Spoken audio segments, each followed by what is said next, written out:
Hey guys, it's Otti again. I'm here at the Bats in the Attic Festival in Morecambe. This is the name of the city in England. And besides me, it's Sheriff Nik from the band Dark Side Cowboys. Hi, first of all. Hello. Hi. Dark Side Cowboys, you're not playing today, you're playing tomorrow? We're playing tomorrow, Saturday, in the festival. Looking forward. Yeah. But today you're here and warming up, drinking a beer with me. Yeah. Yeah, and talking to me. And maybe we can introduce you to people who never heard of the Dark Side Cowboys. How would you describe you and your band or group, or how would you call it, to a stranger?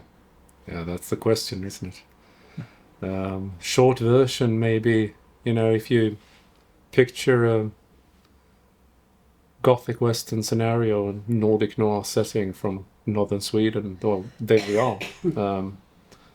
Many people think our music belongs somewhere in the categories of goth, dark wave, rock, something like that. So you'll find us somewhere there, I believe. And we've been playing for quite some time now. So. And was this your intention when you started to say, okay, we want to be some goth band, or came it just on occasion because it was darker than normal cowboy music? Let's say it like this. Yeah, well, I'm not sure really to how to say that, because, for example, we are the Western aesthetic is more like that's something we do. That's who we are, basically. I mean, we come from the northern Sweden, and we're brought up on the countryside, many of us, and had that. It was natural to us to explore that a bit further, and music-wise, we've never had any specific idea what we want. We're always done what we felt like doing. It's always about finding some kind of atmosphere, a sound, telling a story, rather than trying to find some kind of sound specific to something. It's more like us searching for it and finding it, rather not thinking too much about where it should end. Starting the journey and going on. So, and when and how did this journey start? Well, back in 1993, actually, so quite some time ago, in a small town, place called Strömsund in Jämtland, the county of Jämtland, Sweden, northern Sweden. Me and the others gathered and thought we should make some kind of music that we felt nobody else did, was something there to explore. And, dived into it, and from there on, we just kept going for 30 plus years now. 30 years is a long time. To be honest, I didn't know you before, but I listened in advance for this interview to your music. It's really cool. Thank you. Outside and Thank check you. it out. And we can't tell the whole story because more than 30 years is a long time. But do you have 2 or 3 important turning points in the history of Dark Side Cowboys that you can tell about? If I'm to name them, you mean like 3 turning points or something? Yeah. Well, obviously the beginning. Sure. It's kind of the start, but we early on we released a bunch of cassettes, demo cassettes, so to say, but we made them full-length albums, basically. We recorded them like that and started the journey by that. You're telling a story in spread out to 5 cassette full-length albums. And that sort of became a trademark of how we went doing things. And then, second would be like, if you have another milestone would probably be releasing the first albums and CDs and stuff like that. Back in the 90s, it was, of course, a huge thing to release a CD rather than now. Things have changed. But, starting to get the name out there and getting to play live some, and, that's the first era, so to say, of the band's journey. And then in the early 2000s, when the digital revolution sort of actually, that started to happen, things changed a bit, and we stopped recording albums and sort of took a break for a bunch of years, and There were things happening, but nothing official released and so on. And so also that era of the band and the journey we did sort of ended there in the early 2000s. And third era would be when we reunited with Atreyu, The Undertaker, and started playing live again, started recording and releasing new albums again back in 2011 or 2012 or something. And from there on, we just kept going, adding also new members and exploring the concept even further. So I would say these eras would be the journey in short. Yeah. And maybe, as mentioned, the members and The Undertaker, for example, can you tell the people who are the characters of the band? Because I think this is important for your storytelling, to know who the people are that are in this gang somehow. Yeah. Well, besides me, we have Atreyu, who's been there all along since the 1994, actually, The Undertaker. Well, you can tell that he doesn't say so much, but when he does, he has something to say, so to speak.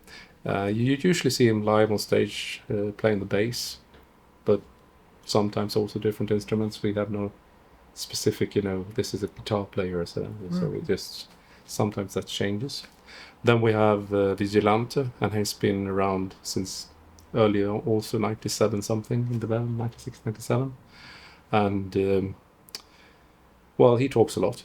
The opposite to and usually into mysticism and really dives deep into mythology and stuff like that. And then we have Jonah, the gunslinger, the newest member, the youngest as well, who joined in 2014 when he found the band. And his journey can be seen in a bunch of videos from the Return album. You can follow the journey of the gunslinger if you look at them in not like the chronological order of the videos rather than the songs on the album, actually. Because, well, the timeline is different, but yeah, you can watch the videos and you might figure out what he's been up to, tells the story. So usually we try to make a lot of albums telling these kind of stories, and also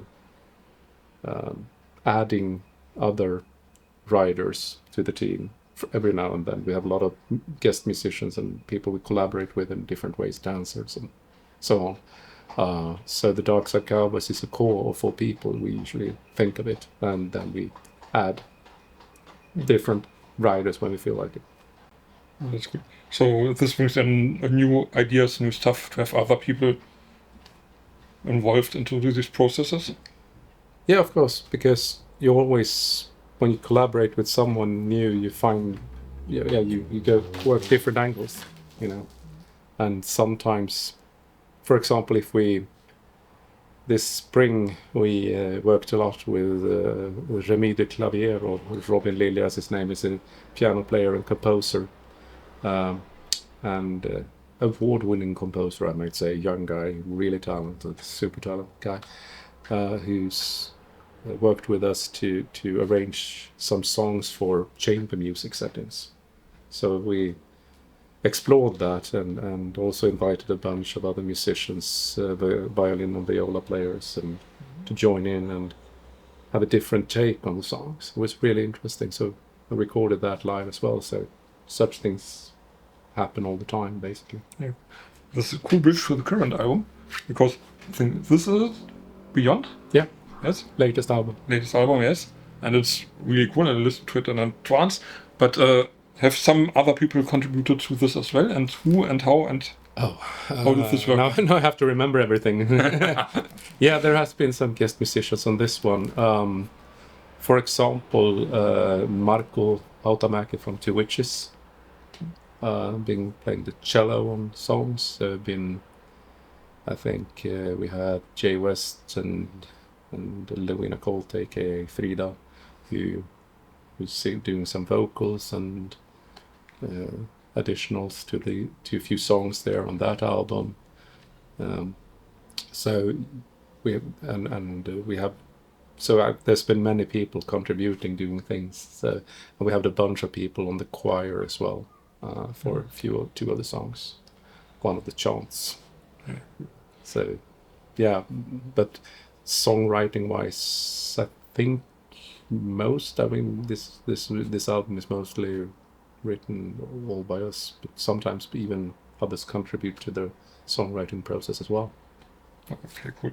And as you mentioned, there's always some kind of story behind your music and stuff. So this has a story as well? Yeah. You can look at it in different ways. I mean, each of the songs are standalone pieces in themselves. So you can hopefully find something to relate to, whatever you feel like. I mean, to us, it's more like if people relate to the music and get their own story, that's more interesting to hear what we've done.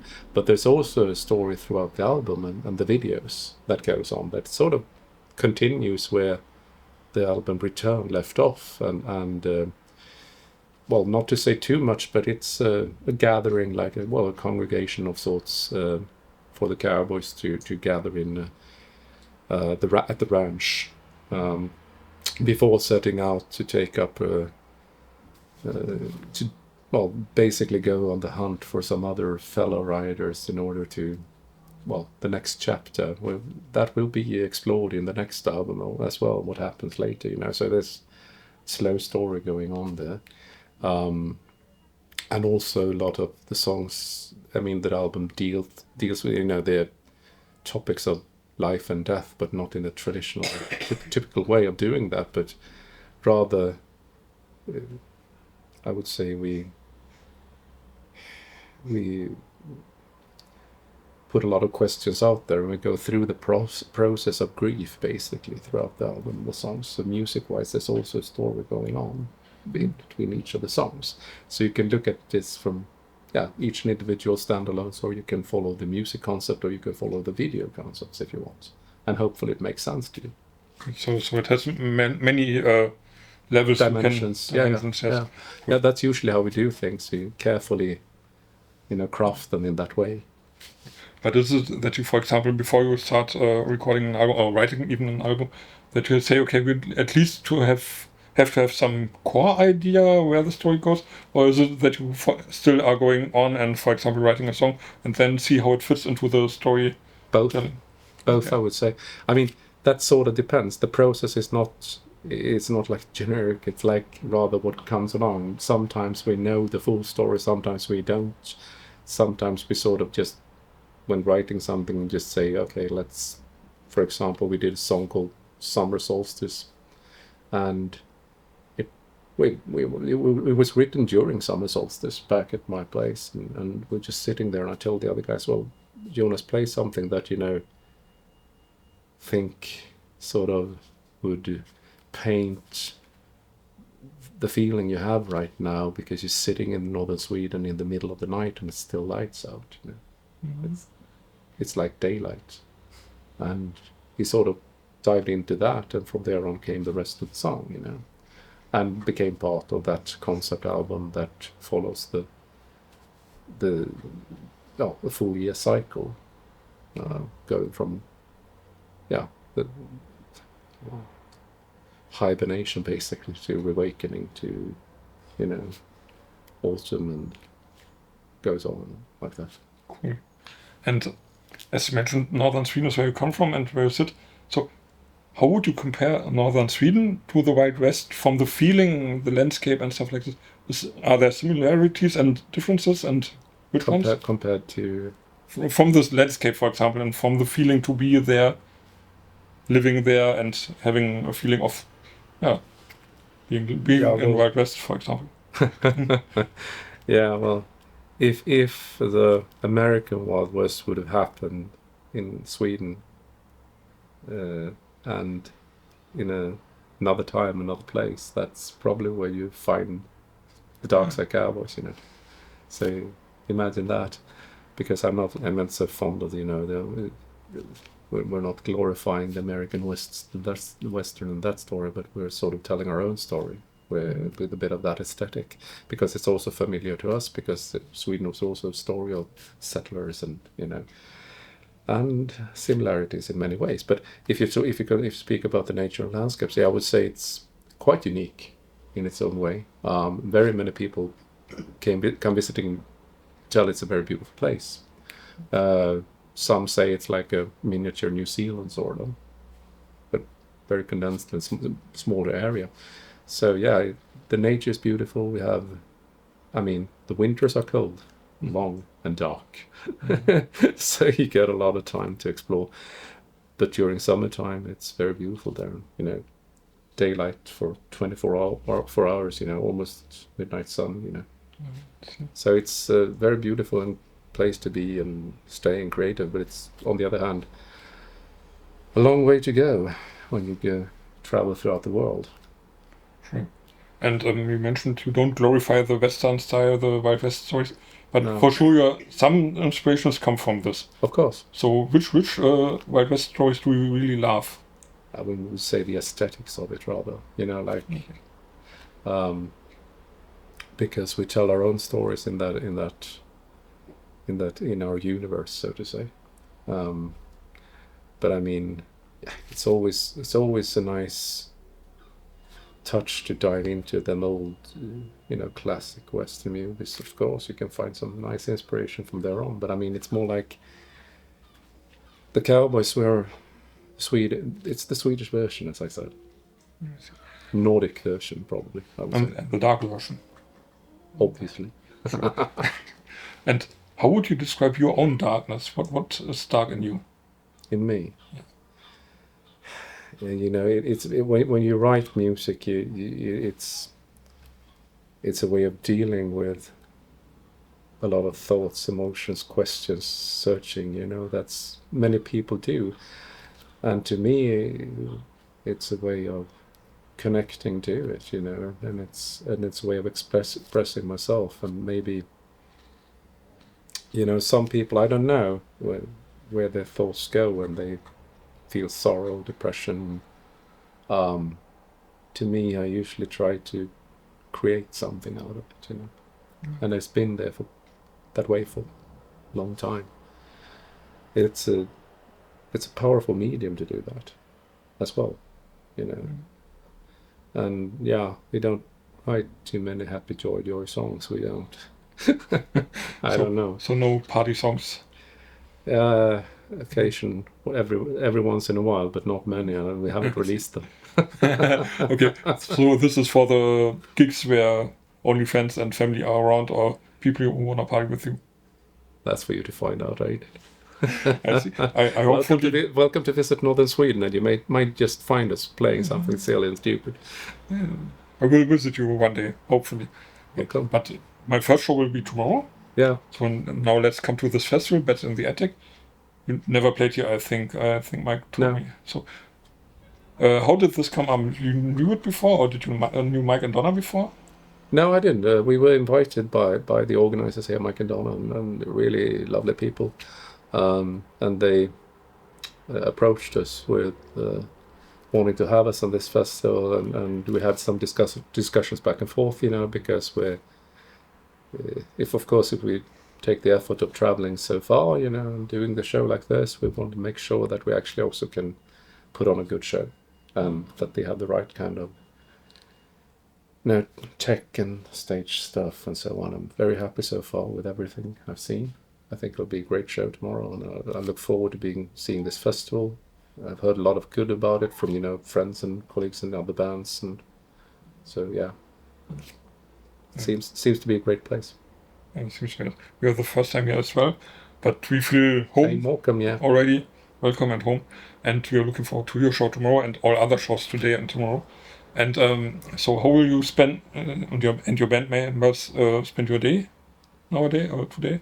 Today, I was just hanging out here at the festival, just checking out the other bands. It's always nice to hear. There's some of them I've never heard before live, so it's been really interesting to see. So just chilling. Great.